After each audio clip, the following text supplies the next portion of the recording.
Hello friends, आप लोगों का स्वागत है मेरे आज के वीडियो में। तो प्रीवियस वीडियो में हम लोगों ने टाइप्स ऑफ कर रहे थे सोर्स ऑफ न्यूक्लियर एनर्जी का। टाइप में पहला न्यूक्लियर फिजन कर लिए थे ख़त्म। और न्यूक्लियर फिजन करते करते फिर न्यूक्लियर फिजन का टाइप आया था, जिसमें हम एक्सप्लोजिव और अनएक्सप्लोजिव पढ़ रहे थे। एक था कंट्रोल अनकंट्रोल्ड न्यूक्लियर फिजन, एक था कंट्रोल न्यूक्लियर फिजन। ठीक है। तो कंट्रोल न्यूक्लियर फिजन में हम लोग जब डिस्कस कर रहे थे तो हमको बात आया था उसका एग्जांपल न्यूक्लियर रिएक्टर का। तो न्यूक्लियर रिएक्टर को और थोड़ा डीपली पढ़ लेते हैं, ठीक है। तो चलिए पढ़ते हैं कि basic components of a nuclear reactor. मतलब न्यूक्लियर रिएक्टर में जो हम रेडियो एक्टिव एलिमेंट्स का यूज करके जो उसका न्यूक्लियर फिजन प्रोसेस करवा के उससे जो एनर्जी ले मिलती है और उससे जब हम इलेक्ट्रिसिटी प्रोड्यूस करवा लेते हैं, तो उसमें क्या क्या उस न्यूक्लियर रिएक्टर में क्या क्या कंपोनेंट्स ज़रूरी पड़ता है ये सब करने में, प्रोसेस करने में। तो चलिए उसी के बारे में, उसका कंपोनेंट के बारे में कुछ जानकारी ले लेते हैं। तो देखिए, basic component of a nuclear reactor आज का वीडियो का टॉपिक है। तो चलिए समझते हैं। पहला होता है न्यूक्लियर फ्यूल्स। न्यूक्लियर फ्यूल्स पहला चीज़ होता है उसमें कंपोनेंट्स में न्यूक्लियर रिएक्टर का। तो न्यूक्लियर फ्यूल्स क्या है समझ लेते हैं। तो यूरेनियम आइसोटॉप, थोरियम आइसोटॉप और प्लूटोनियम आइसोटॉप, ये सब क्या है, न्यूक्लियर फ्यूल्स हैं, ठीक है। तो न्यूक्लियर फ्यूल्स का काम क्या होता है, ये सब the element use to activate the control fission in the nuclear reactor. ऐसा एलिमेंट जो एक्टिवेट करता है, यूज किया जाता है एक्टिवेट करने के लिए कंट्रोल फिजन का न्यूक्लियर रिएक्टर में। मतलब न्यूक्लियर फ्यूल का काम क्या है कि न्यूक्लियर रिएक्टर में जो कंट्रोल फिजन होता है उसको क्या करता है, एक्टिवेट करने में मदद करता है। मतलब उसको मतलब स्टार्ट करने में हेल्पफुल होता है क्या, न्यूक्लियर फ्यूल्स, ठीक है। तो ये समझ गए होंगे फ्रेंड्स आप लोग।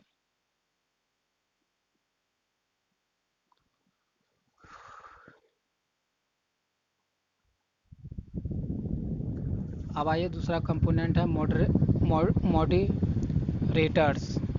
दूसरा क्या है फ्रेंड्स, मॉडरेटर्स। तो मॉडरेटर्स के बारे में पढ़ते हैं। तो मॉडरेटर्स के बारे में पढ़ते हैं, क्या है मॉडरेटर्स। तो समझ लेते हैं पॉइंट वाइज से कि मॉडरेटर का use to slow down the emitted neutrons. मतलब मॉडरेटर क्या करता है मतलब न्यूक्लियर रिएक्टर में, कि ये जो इमिटेड जो न्यूट्रॉन्स निकलता है, मतलब जो प्रोसेस हो रहा है, मतलब जो प्रोसेस होता है रेडियो एक्टिव एलिमेंट्स का, जो न्यूक्लियर ट्रांसफॉर्मेशन करने से जो उससे फ्री न्यूट्रॉन्स निकलता है प्लस एनर्जी निकलता है, जो इमिटेड न्यूट्रॉन्स होता है ना, उसको ये क्या करता है मॉडरेटर, मतलब न्यूक्लियर रिएक्टर में जो मॉडरेटर होता है उसमें ये हेल्प करता है उसको स्लो डाउन करने में। किसको, न्यूट्रॉन्स को, कि वो धीरे धीरे निकले, ठीक है। स्लो डाउन करने का काम किसका है, मॉडरेटर्स का, ठीक है। मतलब न्यूक्लियर रिएक्टर में। और देखिए, स्लो डाउन तो मॉडरेटर हमारा क्या क्या हो सकता है। तो हैवी वाटर मॉडरेटर का एग्जांपल है, ग्रेफाइट भी मॉडरेटर का एग्जांपल है, बैरियर बेरिलियम ऑक्साइड, फिर सम ऑर्गेनिक लिक्विड, ये सब किसके एग्जांपल है, मॉडरेटर का, जिसका यूज हम करते हैं न्यूक्लियर रिएक्टर में क्या करने के लिए, तो फिज इमिटेड न्यूट्रॉन्स को स्लो डाउन करने के लिए। ठीक है फ्रेंड्स, यहाँ तक आप लोग समझ गए होंगे। तो अब देखिए कुछ जैसे सबसे ज़्यादा जो मॉडरेटर यूज होता है न्यूक्लियर रिएक्टर में, वो हैवी वाटर ही यूज होता है। क्यों होता है, देखिए हैवी वाटर क्यों यूज होता है, कोई इसका कारण होगा तब तो हैवी वाटर यूज होता है इसीलिए कि heavy water is a best moderator. Heavy water जो है मॉडरेटर के रूप में बहुत ही अच्छा माना जाता है। क्यों माना जाता है, बिकॉज इसलिए कि हैवी वाटर का जो it's very small cross section, heavy water का जो है क्रॉस सेक्शन जो एरिया है बहुत ही कम होता है। फिर दूसरा क्या है, large slowing down power capacity, इसका जो इमिटेड न्यूट्रॉन्स को स्लो डाउन करने का जो कैपेसिटी है इसका बहुत ज़्यादा है, ठीक है। इसलिए इसलिए मॉडरेटर के रूप में जो है न्यूक्लियर रिएक्टर में सबसे ज़्यादा हैवी वाटर का यूज किया जाता है।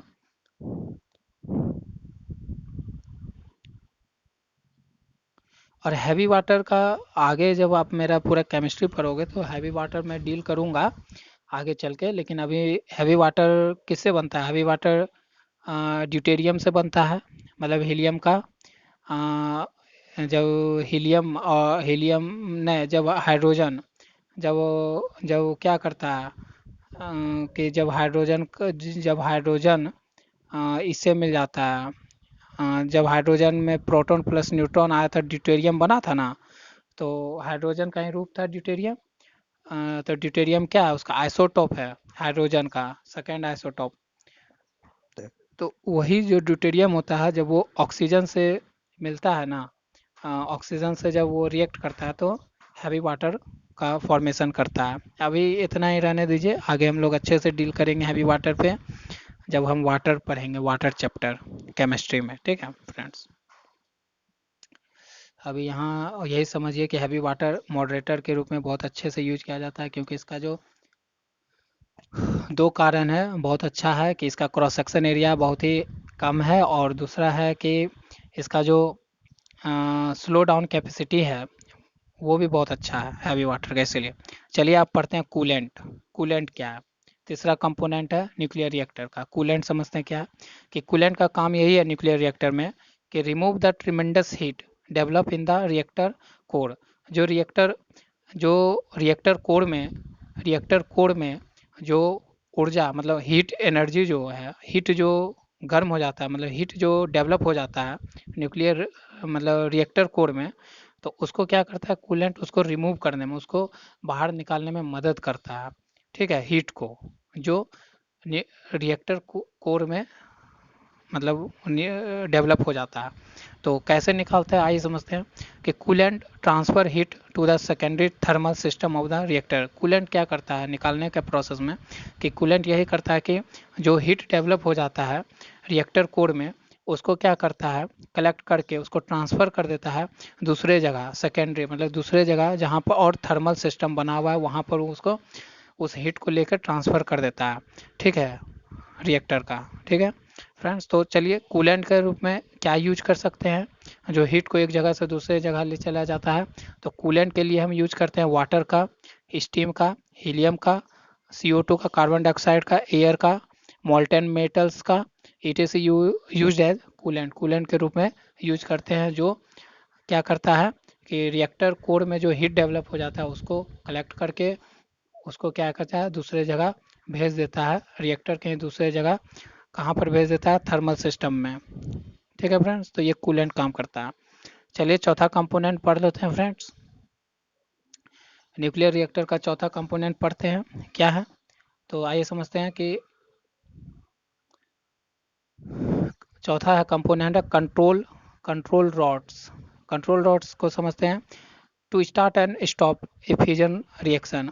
कंट्रोल रॉड्स काम क्या आता है कि ये न्यूक्लियर रिएक्टर में स्टार्ट शुरू करना और स्टॉप मतलब रोकना, एक फ्यूजन रिएक्शन को स्टार्ट मतलब शुरू करने में और उसको रोकने में, किसको फ्यूजन रिएक्शन को शुरू करने में और रोकने में किसका हाथ है, कंट्रोल रॉड्स का हाथ है। कंट्रोल रॉड्स का यूज करते हैं। ठीक है, ये जो है फ्यूजन रिएक्शन को क्यों ऐसा कर पाता है कि स्टार्ट भी करवाता है और उसको रोकता भी है, तो ये इसलिए कर पाता है कंट्रोल लॉट्स क्योंकि due to large absorption cross section area. इसका जो क्रॉस सेक्शन एरिया होता है, लेकिन कैसा absorption, absorption cross section area जो होता है कूलेंट का, वो बहुत ही ज़्यादा अच्छा होता है या लार्ज होता है, बड़ा होता है। ठीक है, इसलिए ये फ्यूजन रिएक्शन को रोकने में या शुरू करने में या रोकने में बहुत ही हेल्पफुल करता है किसमें, तो न्यूक्लियर रिएक्टर में। ठीक है, तो चलिए न्यूक्लियर रिएक्टर के रूप में नहीं, मतलब कंट्रोल रोड्स के रूप में हम किसका किसका यूज करते हैं, कैडमियम का और बोरॉन का यूज करते हैं, rod are used. Control rods के रूप में किसका यूज करते हैं, कैडमियम और बोरॉन। चलिए कंट्रोल रॉड्स आपको फ्रेंड्स क्लियर हुआ होगा, हम ये आशा करते हैं आप लोगों से।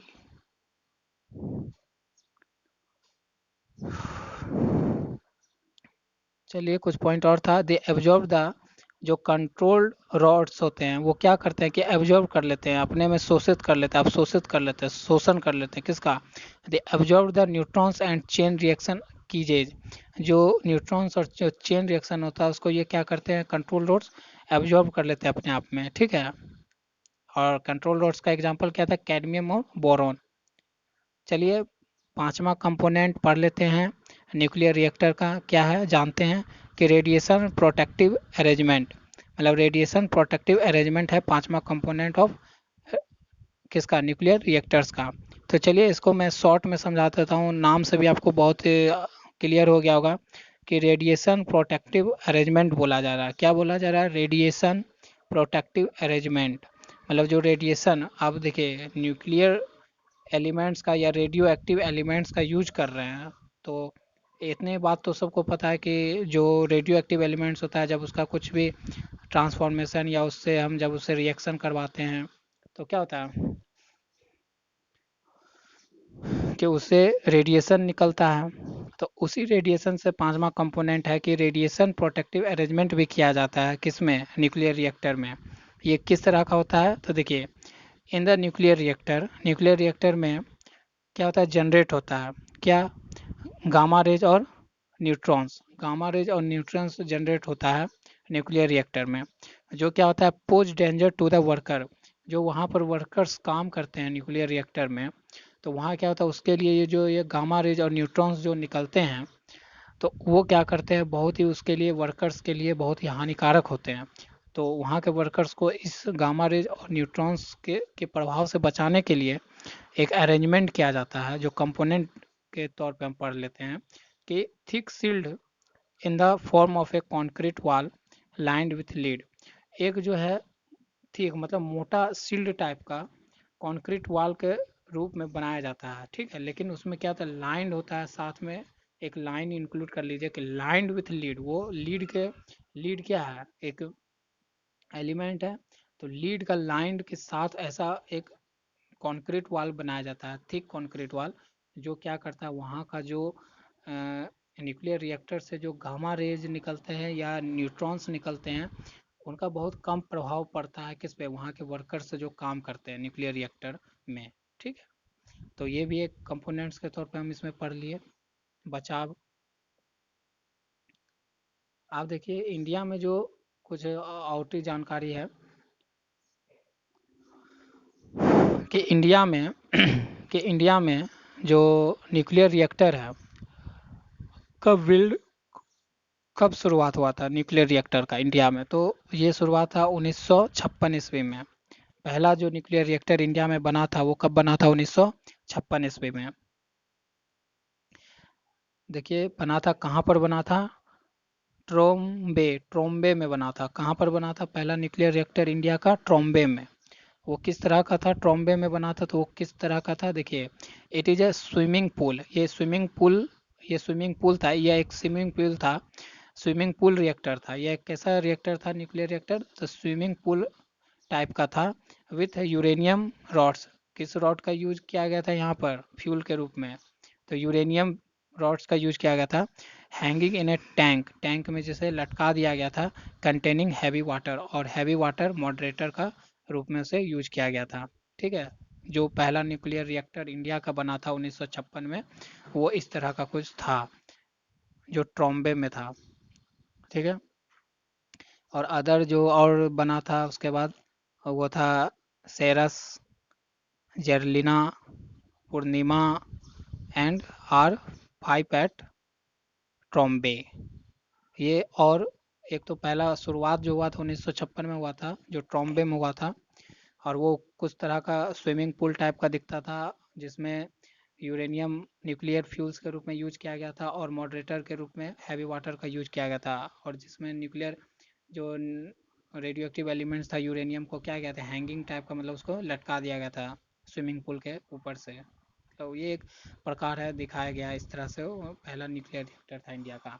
उसके बाद जो और आए वो सीरस थे, जर्लिना थे, पूर्णिमा था, और 5 एट ट्रॉम्बे, ये सब अदर और नाम है जो इंडिया में हुए न्यूक्लियर रिएक्टर का, ये सब अदर नाम है। और ठीक है फ्रेंड्स, तो आपको यहाँ तक की पढ़ाई अच्छी लगी होगी, मैं आशा करता हूँ।